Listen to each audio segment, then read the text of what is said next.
Hi everyone, Aaron here for Zollotech, and I can't believe it's already been over 4 months since the launch of the iPhone 17 Pro and iPhone 17 Pro Max. I've been using it mainly as my main device over the past 4 months, switching back and forth between the iPhone 17 Pro Max and the iPhone Air. And I think I've finally decided which one I'm actually going to use full time for the rest of the year. But before we talk about that, now after using it, I thought we'd talk about the battery life, durability, the display, cameras, and much more. The first thing is the design though. The overall design of the iPhone 17 Pro Max is becoming more loved and making the iPhone 16 Pro Max look a little bit dated now. We had the same sort of design for the past 4 years or 4 different iterations of iPhone, and I think it's still a great look, but again, it's a little bit old as Apple used to change it every couple of years back in the day. I think many have grown used to the new camera plateau, as Apple calls it, with the new antenna lines, the aluminum frame, and of course there's some downsides to that as well we'll talk about in a bit, but one of the main issues I had was the build of the overall phone, and it just felt a little bit off when I was using the blue version. You may have seen me use the blue version in different videos for quite some time, but one thing I noticed when I switched over to the 17 Pro Max is the feel was much different.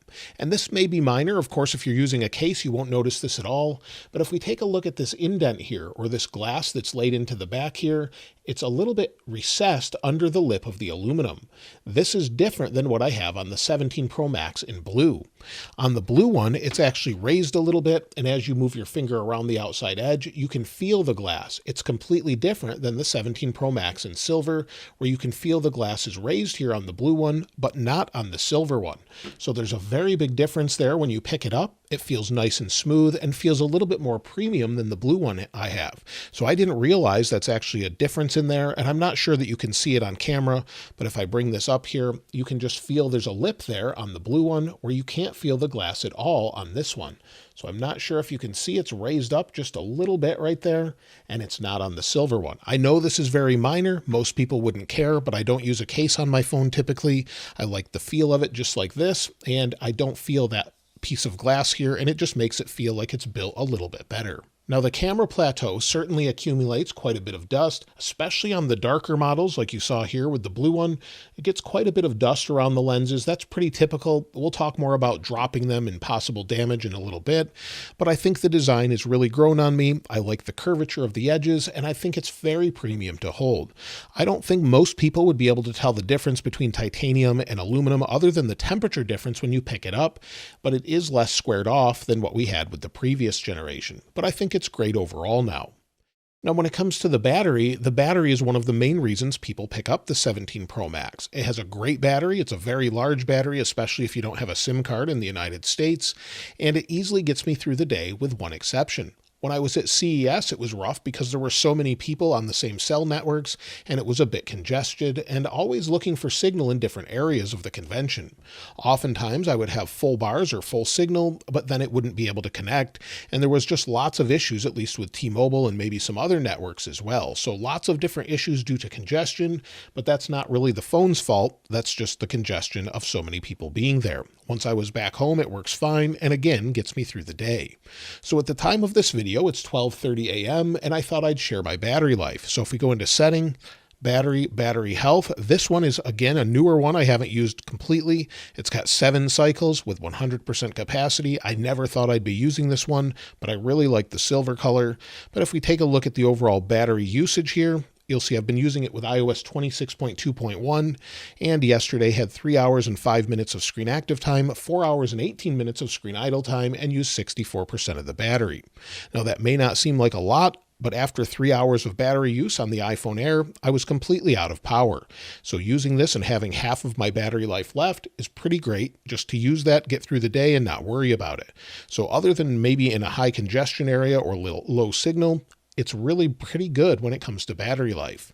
Most people are saying it doesn't drop down to 99% battery health until about 150 cycles or so.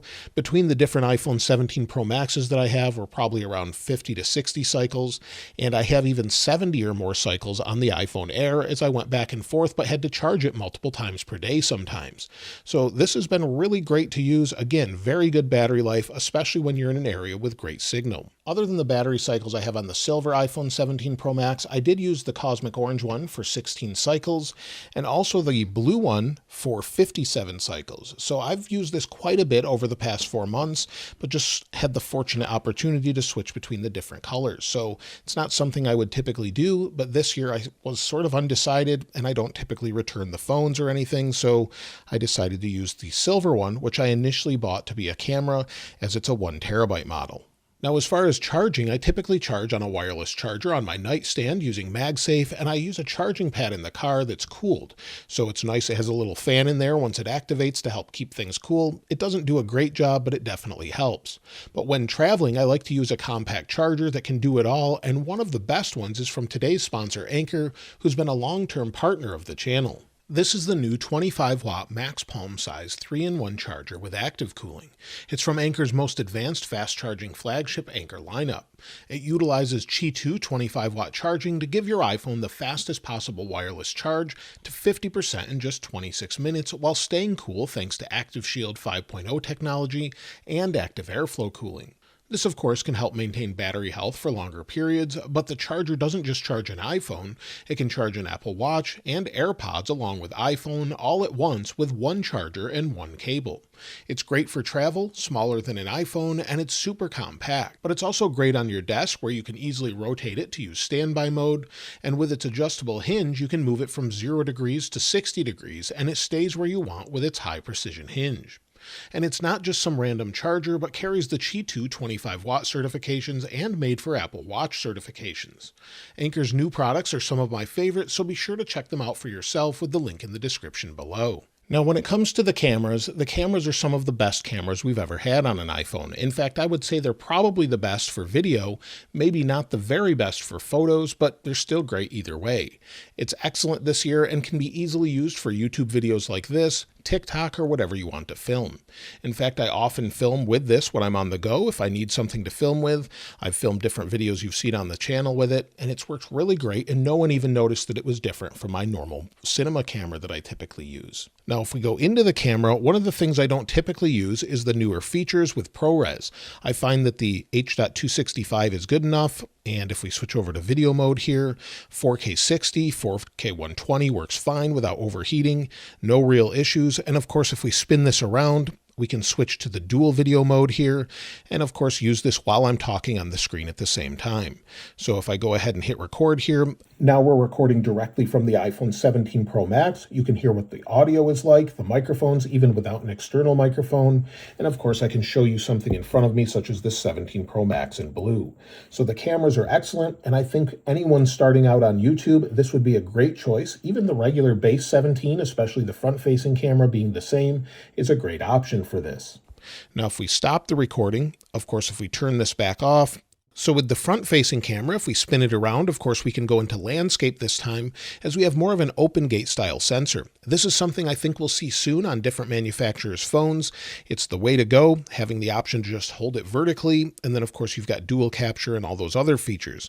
But as I mentioned before, I don't really use a lot of the Pro features because they're just too big in file size.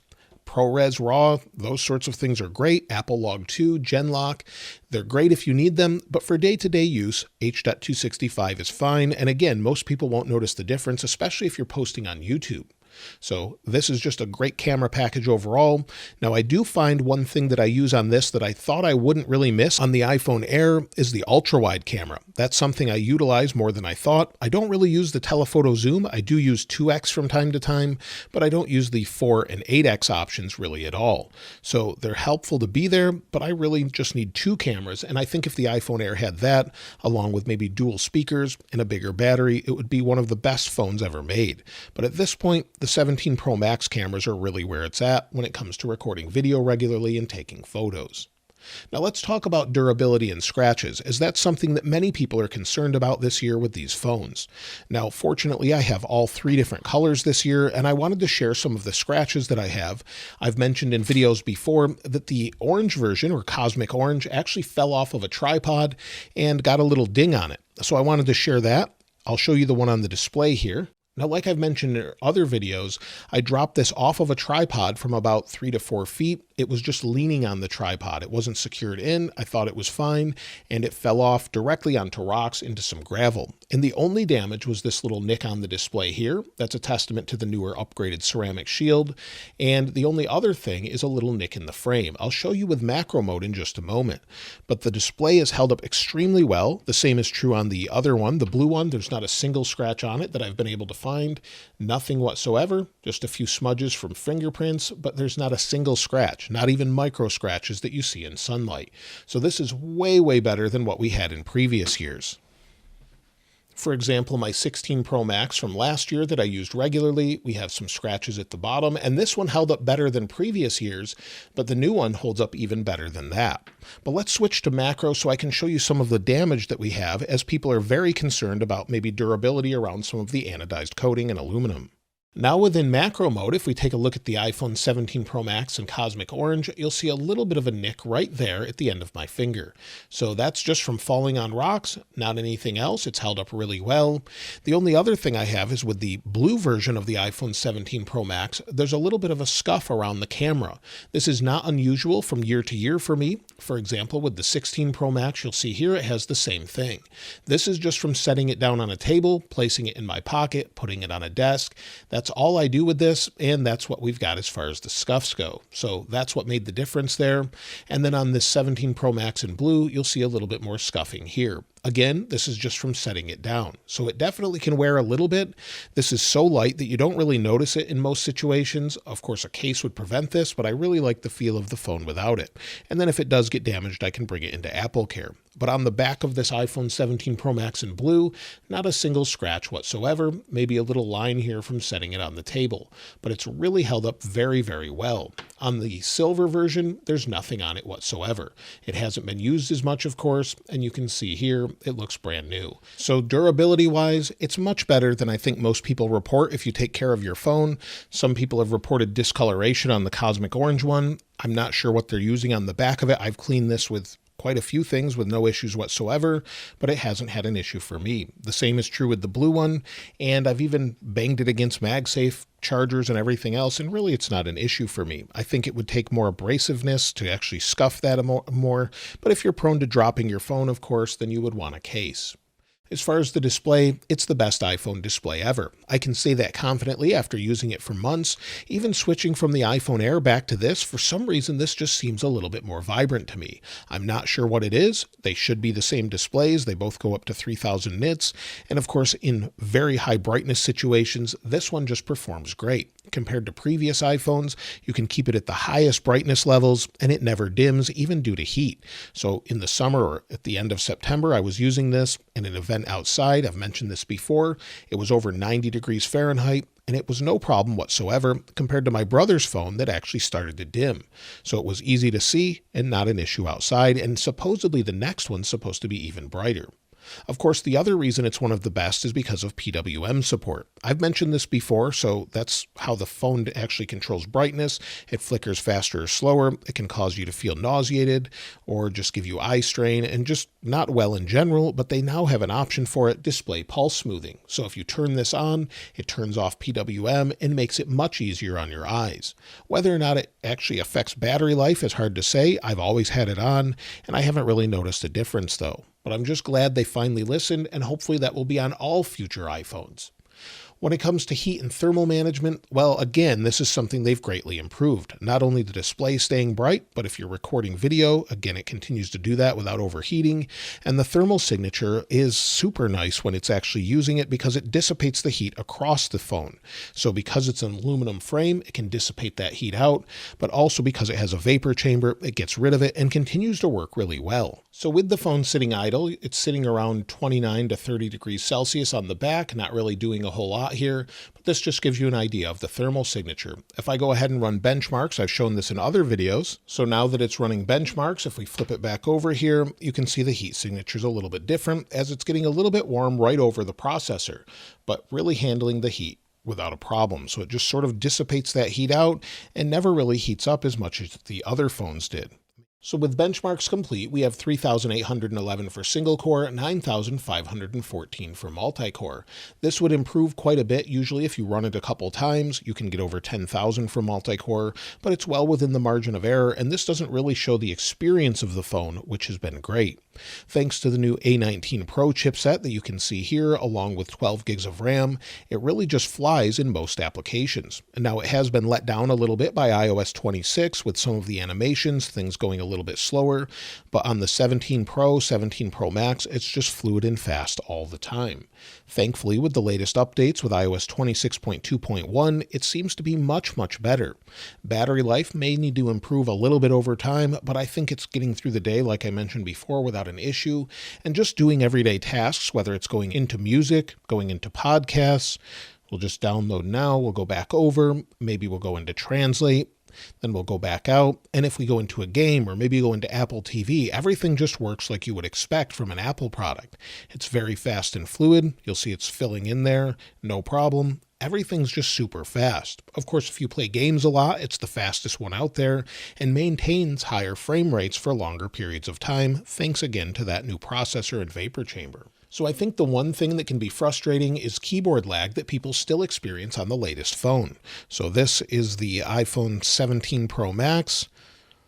And you'll see here, it keeps up just fine. Sometimes there's mistypes that seem to be a problem with the software, but it does seem much better with the latest updates. But again, Apple needs to improve this, but you will get updates for many years. With this being the latest phone, I would expect 5 to 7 years of regular updates, putting it at iOS 31 to iOS 33.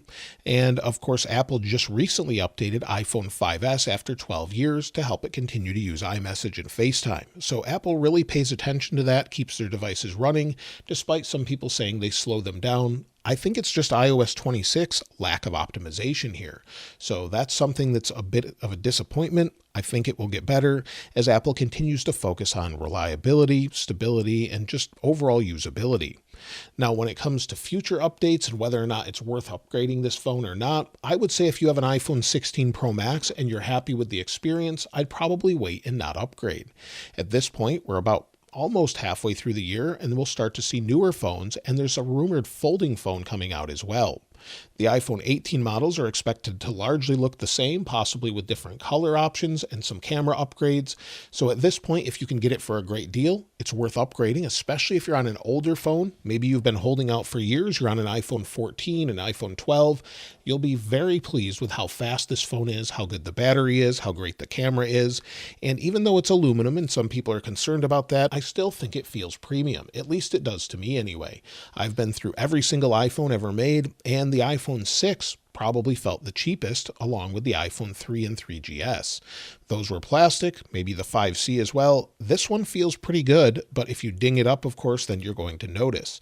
It doesn't feel the same as titanium because it's just less squared off. But if you handed both phones to someone not being titanium or knowing the difference, I don't think many people would notice until you pointed it out, as it still feels premium, and especially with a case on it. After using the iPhone 17 Pro Max in silver, there's just something about the contrast in color that stands out to me. I didn't think I'd ever like silver this much, but after using the blue and even the orange, I think this is the color for me, and I'll be using this for the remainder of 2026 until the next models come out.